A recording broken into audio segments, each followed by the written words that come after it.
To energy, City Power is continuing its revenue collection drive by cutting off electricity to defaulting customers in the city. Yesterday, officials were in Alexandra, and today they're in Sandton, north of Johannesburg. Ahmed Kaji is there, and he joins us now for the very latest in terms of what we are seeing. Ahmed, place yourself for us, and what are you seeing and hearing where you are? Thanks very much, Tudu. We are currently just between Athol and Sandton.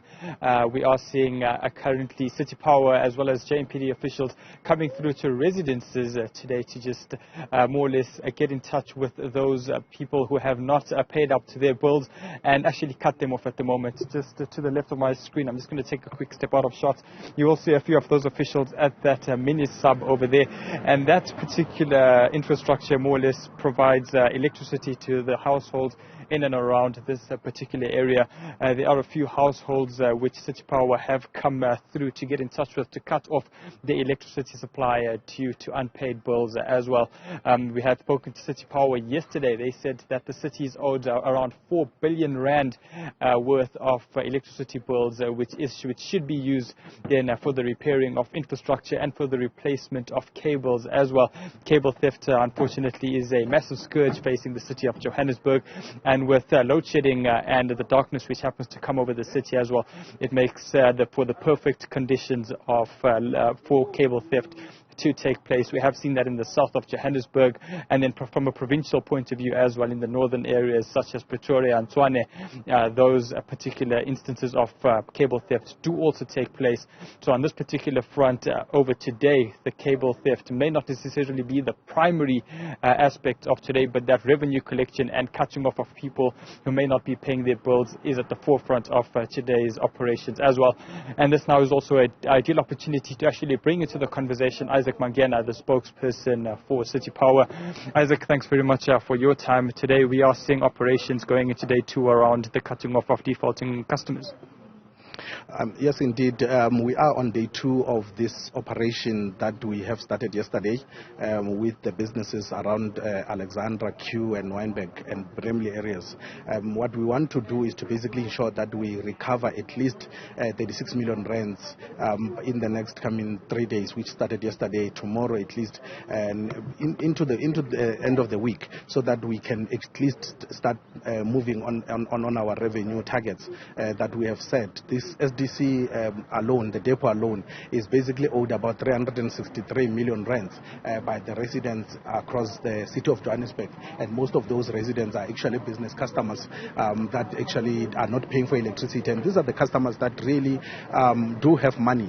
They make profits through their businesses, but they just decide not to pay. But what we have seen, which is really funny, is that every time we come knocking at their doors, they will have something to basically pay. We went to the Central Joburg College yesterday, which owed about 1 million rands, and they paid it on the spot immediately when we started basically knocking at the doors to say we are there to cut them off. They paid that 1 million rand immediately on the spot, and we also cut off the church, and they came through this morning and to basically ensure that they pay part of it and make arrangements to pay the rest of it. So we really are encouraged by the response that we got. We had also customers from inside Alexandra, those who own businesses inside Alexandra, coming this morning to our depot to basically start engaging the city in terms of how they can basically service their debts.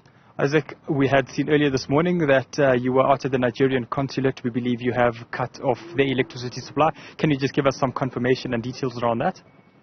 Yes, I can confirm that we basically started in Ilovo, where the Nigerian consulate is situated. They owe the city of Johannesburg a minimum of 600,000, and we basically cut them off. They don't have electricity as we speak, and currently we are in the heart of Sandton, via the valley, where we basically cut off a hotel that owes us about 2.6 million rands, and we are still around in the area so that we can also visit some of those businesses that still owe us money. And like I said, you can imagine the whole hotel not paying for electricity. These are the people with money, and this is the money that the city is basically going after. We are owed about 4 billion rand across the city of Johannesburg, and during this time when we basically are bleeding money because of higher stages of load shedding, every day we lose about 3.6 million rand on a daily basis when there is load shedding. That's a lot of money. We lose it in areas such as security, in areas where we have to replace equipment like the cables that get stolen on a daily basis, mini substations and transformers that blow up. But also a lot of it, we are losing it from the overtimes that we have to pay every time there is load shedding, because we have to bring basically operators back from leave so that they can be able to respond to the outages. So that's a lot of money, and we really need that money to ensure that we can be able to maintain our infrastructure so that we can at least try to keep the lights on, but also to reinvest it in electrification of the new settlements that we are basically targeting in this financial year. Isaac, thanks very much for your time indeed. That's Isaac Mangena, spokesperson for City Power, just taking us through their operations and just confirmation that the Nigerian consulate out in Ilovo, Sandton, has been cut off over that 600,000 rand outstanding bill as well. We are expecting these operations to continue early into the afternoon and perhaps even into tomorrow as this drive continues from City Power to get that revenue which is outstanding from residents and defaulting customers in and around the city of Johannesburg. Ahmed Kaji following City Power as they embark on their aggressive revenue collection drive. Thank you very much for that detail. We'll touch base with you a little bit later on.